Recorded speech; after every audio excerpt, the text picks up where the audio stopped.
ഇത് ഒരു മോഡൽ, ഇത് ഒരു ഡിസൈൻ. ഇത് നൈറ്റി തുണി കേട്ടോ. കുറേ നൈറ്റി തുണി ഉണ്ട്, എടുത്ത് ഫോട്ടോ വിടാനും മറന്നു പോകും. അപ്പോൾ പുതു ഡിസൈൻ, മസ്ലിന്, അൽബൈന്, അങ്ങനെ വേറെ തുണികൾ വരുന്നില്ലേ. അപ്പോൾ അതുകളെ എടുത്ത് വിട്ടു പോവാണ്. ഇത് ഇടാനും മറന്നു പോവുക. പിന്നെ ഇത് തുണി അതാ ആൾക്കാർ 150 എടുക്കുന്നുണ്ടല്ലോ. പിന്നെ ഓരോ ഡിസൈൻ വന്നാൽ വേഗം തീരും. അപ്പോൾ 4 പേര് വന്നാൽ അപ്പോൾ തന്നെ തീരും, 1-2 ദിവസം കൊണ്ട്. അതുകൊണ്ടാണ് ഇത് വിടാൻ മറന്നു പോവുക. നമുക്ക് വെറും നൈറ്റി തുണി മാത്രമല്ലല്ലോ. അപ്പോൾ നമുക്ക് വെറും നൈറ്റി തുണി മാത്രം വെച്ചിട്ട് ഓൺലൈൻകാർ കച്ചവടം പിടിക്കണോണ്ടേ നമ്മുടെ സ്ത്രീകൾക്ക് കച്ചവടം വിജയത്തിലായില്ല. എല്ലാവരും ബുദ്ധിമുട്ടാണ് അറിയുന്നത്.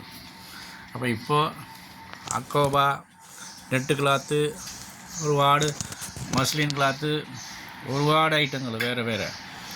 അപ്പോൾ ആ ക്ലാത്തുകളൊക്കെ വരുന്നതുകൊണ്ട് അപ്പോൾ അത് എടുക്കണമുണ്ട്. അവരവർക്ക് 10 രൂപ മിച്ചത്തിൽ കച്ചവടം ചെയ്യാൻ പറ്റുന്നത്.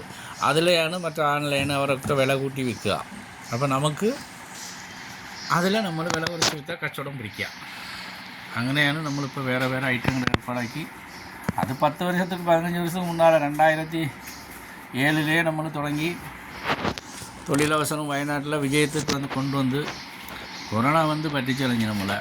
അപ്പോൾ നമ്മളൊക്കെ നാളൊക്കെ മരിച്ചു പോകുമെന്ന് വിചാരിച്ചിട്ട് ഏജൻറ്റിന് കൊടുത്ത് അത് കുളങ്ങളാക്കി മൊത്തം നശിപ്പിച്ച് ഞാനും ബുദ്ധിമുട്ട് അനുഭവിച്ച്. അതുകൊണ്ട് ഇപ്പോൾ മാറ്റുവഴി കണ്ടെത്തി. എന്ത് ബുദ്ധിമുട്ടായാലും ഞാൻ തളർന്നിട്ടില്ല.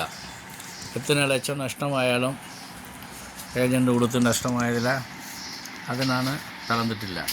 അത് ഈശ്വരനെ വിചാരിച്ചിട്ട് പ്രാർത്ഥിച്ചിട്ട് ഞാൻ തിരുമ്പിയും പിടിച്ചു നിന്ന്. അപ്പോൾ നിങ്ങളും അതുപോലെ ദൈവത്തെ വിശ്വസിക്കുക, മനുഷ്യനെ വിശ്വസിക്കണ്ട. അതെപ്പോഴും കൈ കൊടുക്കില്ല. അപ്പോൾ അതുകൊണ്ട് ദൈവം കൈവിടില്ല. കടവുളை നമ്പിനാർ കൈവിടപ്പെടാർ அப்படின்னு പഴമൊഴിയേ ഉണ്ട് തമിഴിൽ. അപ്പോൾ ദൈവത്തെ വിശ്വസിച്ചാൽ ദൈവം കൈവിടില്ല. നമുക്ക് ഉഷാറാക്കാൻ പറ്റും. കച്ചവടം നിങ്ങൾ ധൈര്യമായിട്ട് ചെയ്യേ. ഞങ്ങൾ ചെയ്തുകൊണ്ട് ഇപ്പോൾ റൂമിലെന്താ എല്ലാ റൂമിലും ഈ സാധനം വയ്ക്കാൻ പറ്റുന്നില്ല. ഗുഡൗൺ പാർസൽ ഓഫീസിലെ പെൻഡിങ്ങളൊക്കെ ഇവിടെ എടുത്തു വയ്ക്കാൻ പറ്റായിട്ട്. അപ്പോൾ അങ്ങനെയൊക്കെ ആവണമെങ്കിൽ ഞാൻ പേടിക്കാതെ വിഷമിക്കാതെ തളരാതെ ഉഷാറായില്ലേ, അതാണ്.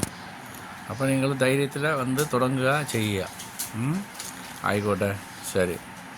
നമ്പിക്കയെ കൈവിടണ്ട, വിശ്വാസം കൈവിടണ്ട. വിശ്വാസത്തോടെ നടക്ക്. നമ്മൾ ഏതെങ്കിലും സാധിക്കാൻ പറ്റും.